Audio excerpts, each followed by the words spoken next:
और इसी खबर पर बातचीत के लिए हमारे साथ जुड़ी हैं भारती मेहता जेडीयू से। भारती जी, स्वागत है आपका न्यूज स्टेट बिहार झारखंड पर। जी धन्यवाद शिवानी जी। भारती जी, जेडीयू एमएलसी की तरफ से जो बयान आया है, नीरज कुमार की तरफ से जो कहा गया है कि पाकिस्तान की कानून व्यवस्था अच्छी है, भारत में रहते हैं, भारत का खाते हैं, गुणगान भी करते हैं, लेकिन कानून व्यवस्था पाकिस्तान की अब अच्छी लगने लगी है।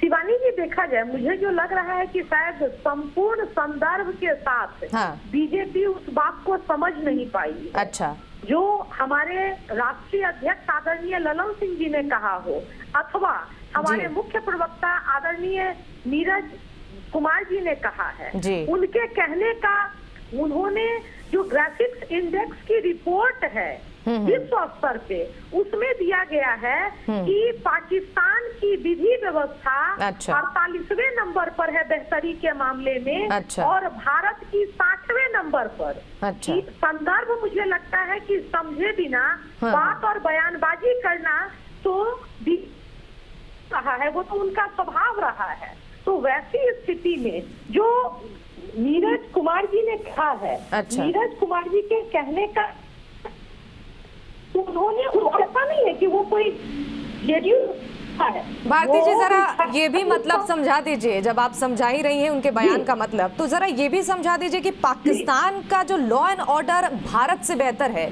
इसे किस संदर्भ में कहा गया? शिवानी जी, वो जो रिपोर्ट है उस संस्था का भी नाम उसमें नीरज कुमार जी ने उल्लेखित किया है कि किस संस्था के बयान के आलोक में उन्होंने कहा है। ऐसा थोड़े है कि वो जेडीयू कार्यालय में रिपोर्ट बना है। जो संस्था का बयान है उस बयान के आधार पर उन्होंने कहा है कि पाकिस्तान जहां विधि व्यवस्था के मामले में 48वें नंबर पे है, भारत 5वें नंबर पर है। ठीक है भारती जी, लेकिन इस बयान का क्या मतलब समझा जाए कि भारत में रहते हुए, भारत का खाते हुए, भारत का गुणगान करते हुए यहाँ के लॉ एंड ऑर्डर की स्थिति अब आप लोगों को बेहतर नहीं लग रही है? अब आपको लगता है कि पाकिस्तान की जो लॉ एंड ऑर्डर की स्थिति है वो ज्यादा अच्छा है? हम लोगों को अच्छा बुरा लगने का कोई विषय ही नहीं है। अच्छा, तो फिर ऐसी बयानबाजी क्यों है भारती जी? फिर ऐसी बयानबाजी क्यों है? क्या मतलब समझे जनता, क्या मतलब समझे इस बयान का, क्या अर्थ निकाले? जी एकदम, हमारा कहना है कि अगर कोई निष्पक्ष संस्था ये कहती है कि फलाने राज्य की स्थिति हैप्पीनेस के मामले में ये है, विधि व्यवस्था के मामले में ये है, मानवीय सूचकांक के मामले में ये है, तो उसकी चर्चा तो होगी ना शिवानी जी, चाहे वो कोई भी देश हो या कोई भी राज्य हो। अब सवाल तो उठेंगे ना भारती जी, ऐसी बयानबाजी की जाएगी, ऐसा बेतुका बयान दिया जाएगा, भारत के बारे में ऐसी बात कही जाएगी, तो देश के लिए ऐसे सवाल तो उठेंगे भारती जी।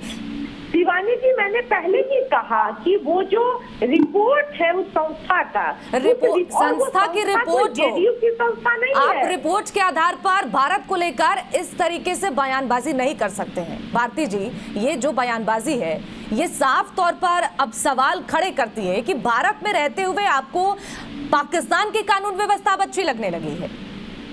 सवाल उठेंगे भारती जी। लगी है। अच्छा, एक बात बताया जाए, अगर किसी को कोई अंक प्राप्त होगा तो उस मिले हुए अंक की चर्चा तो होगी ना।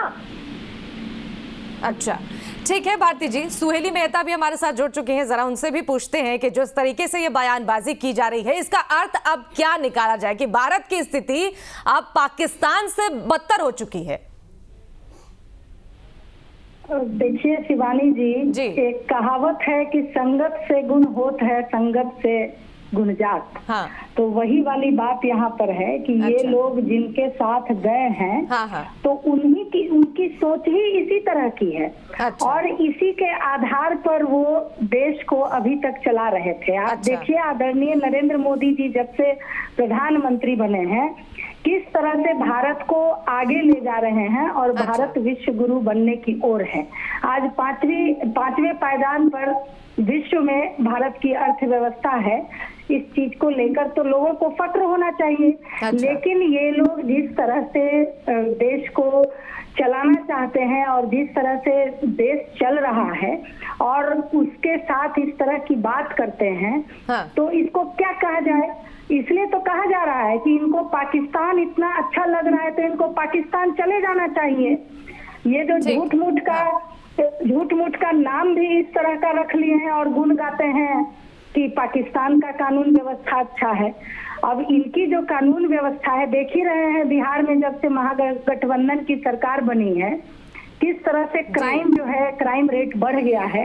रोज दिन हत्या, लूट, डकैती, बलात्कार की घटनाएं ये तमाम बातें तो आप कह रही हैं सुहेली जी, लेकिन मुझे याद है बीजेपी सांसद संजय जायसवाल का वो बयान जब उन्होंने कहा था कि बिहार की स्थिति पाकिस्तान से भी ज्यादा खराब है। किस संगत में बीजेपी है? आप तो आरोप लगा रही हैं जेडीयू पर कि संगति का असर है, बीजेपी पर किस संगति का असर है? जिस तरह से बिहार की व्यवस्था ये लोग अभी आप देख रही हैं ना, क्राइम किस तरह से आगे बढ़ रहा है। किस तरह से क्राइम रोज दिन अखबार खोल के देखिए तो सुबह सुबह यही इसी तरह की घटनाएं सामने में आती हैं। तो इनको तो अपनी व्यवस्था ठीक करनी होगी। बिल्कुल, व्यवस्था तो ठीक करनी होगी, लेकिन साफ तौर पर विपक्ष की तरफ से तो ये भी कहा जा रहा है कि सिर्फ बिहार ही नहीं बल्कि मणिपुर में भी ऐसी तमाम घटनाएं निकलकर सामने आई हैं। मणिपुर जला, महिलाओं के साथ दुर्व्यवहार हुआ, उस वक्त क्यों नहीं कहा गया, इस मुद्दे को क्यों नहीं उठाया गया? लॉ एंड ऑर्डर की स्थिति को लेकर अब सवाल उठ रहे हैं बीजेपी की तरफ से।